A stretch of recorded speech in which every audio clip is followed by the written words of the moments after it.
Iya, Bang Musa, kita masuk di segmen terakhir di Ruang Demokrasi. Saya ke Mas Agus. Mas Agus, bagaimana merajut rekonsiliasi kembali begitu ya masyarakat pasca Pilpres sendiri begitu.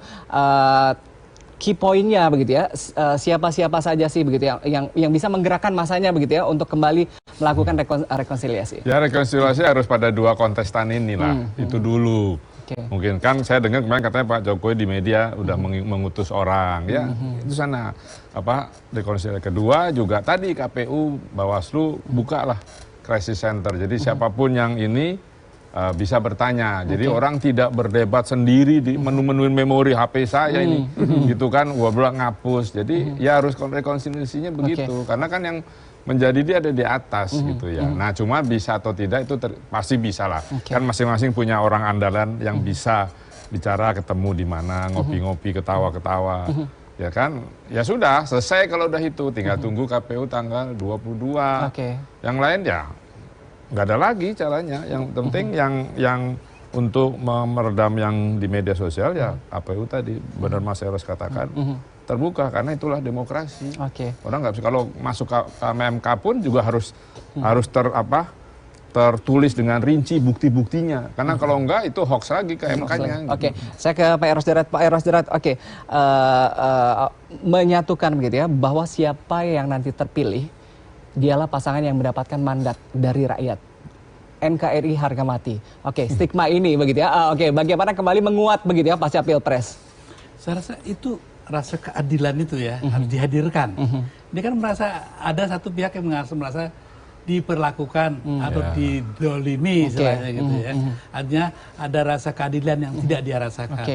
Itu saja coba dihadirkan dalam pengertian apa sih maunya? Oh katanya terjadi kecurangan, yang mana? Nah tapi tidak dibalas dengan ya seperti ini ya, menantang, ayo kita buka-bukaan begini. Itu saya rasa itu, itu. maaf ya, bukan jalan keluar yang baik. Tapi yang tadi secara konstitusional saja gitu kan, sudah ada mekanismenya. Sehingga di sini hanya keinginan kita ya memiliki bangsa ataupun negara yang lebih baik ya dari tahun ke tahun, itu aja kuncinya. Jadi kalau umpamanya rasa keadilan itu tidak dibukakan jalannya, contohnya gini. Mereka katanya merasa dicurangi. Dari mana pintunya nih? Gitu. Quick count, kalau punya quick count kayak itu kan masih ada yang namanya perhitungan dari KPU. Ya. Nah, quick count sendiri itu ya, apakah ini menjadi satu persoalan yang luar biasa? Kenapa ini? Karena banyak juga lembaga survei itu yang dari setiap minggu, setiap bahkan seminggu 2 kali itu di wak-wak itu ya, itu bertebaran analisa dan survei dia. Dan ini sebetulnya saya juga bertanya, ini orang ya, satu tokohnya yang saya tahu gitu, ini nih lembaga survei atau lembaga gosip, enggak partisan. Mungkin yang lebih baik kita pikirkan lagi. Ternyata pemilu yang panjang ini begini hasilnya. Ternyata ya toh hanya 2 kontestan ini ternyata begini. Ternyata ya pilihan-pilihan kita terhadap apa yang tadi sudah kita berikan ternyata harus dikaji kembali. Yang terakhir, pilihan kita terhadap sistem politik ya, apakah sudah benar? Pertanyaan sederhana, are we in the right track dalam konteks sistem politik yang kita pilih? Artinya gini, apakah demokrasi liberal yang hiperliberal ini cocok buat kita? Nah, itu nanti tugasnya. Ya, Prof. Sudah waktunya kita untuk saling merangkul begitu ya. Siapapun yang menang begitu ya untuk merangkul tim pendukung lawan politiknya sendiri begitu ya. Ini bagaimana kita bisa mencapai ke titik itu? Ya, saya kira tadi Mas Eros sudah mengatakan bahwa ini persoalan elit, bukan persoalan massa. Jadi sebetulnya kalau melihat itu tinggal bagaimana elit punya kehendak yang konstruktif untuk saling membangun proses yang lebih demokratis demi kepentingan kita, sehingga rakyat merasakan implikasi dari demokrasi ini loh. Ini yang harus buktikan. Kalau misalnya demokrasi hanya dirasakan oleh elit lewat rekrutmen siapa menjabat apa, ya lama-lama rakyat juga bilang ya PN sekarang masih 81% rakyat mau memilih gitu kan. Nanti lama-lama dibiarkan. Nah, ini kan repot juga. Jadi menurut saya elit itulah yang harus membangun kebersamaan. Kuncinya di situ.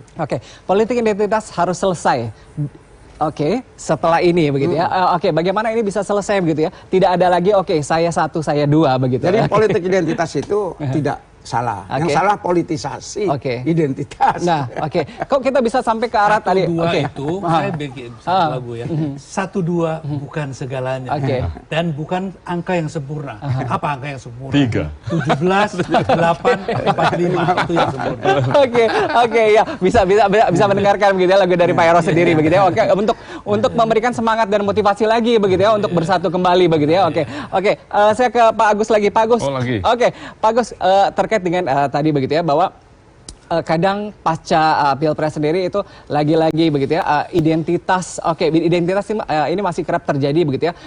Golongan ini golongan itu begitu. Ini bagaimana agar clear semua bisa tadi saya tanyakan merangkul tadi sudah ada keywordnya deh ini kalau Pak Agus gimana? Iya sudah selesai kan kita pestanya sudah selesai. Ngapain lagi?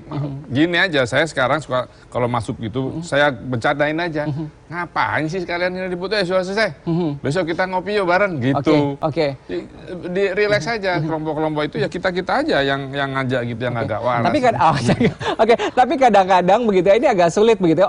Saya nggak memberikan mandat saya suara saya ke kamu. Itu gimana bahwa yang terpilih ini adalah kita teman. Kita kan teman lama, teman itu gitu. Jadi masing-masing kelompok ini melebur sendiri. Saya juga minta pada teman itu siapa yang dianggap lucu ngomong gitu, ya sudah kita bercanda. Tapi nggak usah khawatir Mas. Saya lihat juga banyak kerumunan masa itu.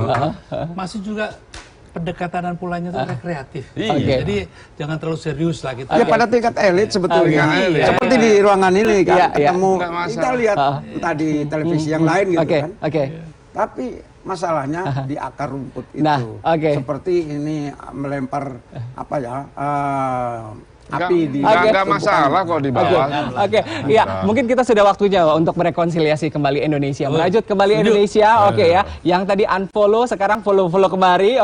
Yang cerai ya rujuk lagi. Yang left group masuk grup lagi begitu ya. Iya, karena siapapun yang terpilih nanti mereka lah pasangan yang mendapatkan mandat dari rakyat untuk Indonesia ke depan. Pak Eros, terima kasih bergabung bersama kami. Pak Agus Pambagio juga terima kasih. Prof, terima kasih. Dan pemirsa, saya Adam Lubis harus pamit dari Ruang Demokrasi. Terima kasih Anda bersama kami. Sampai jumpa.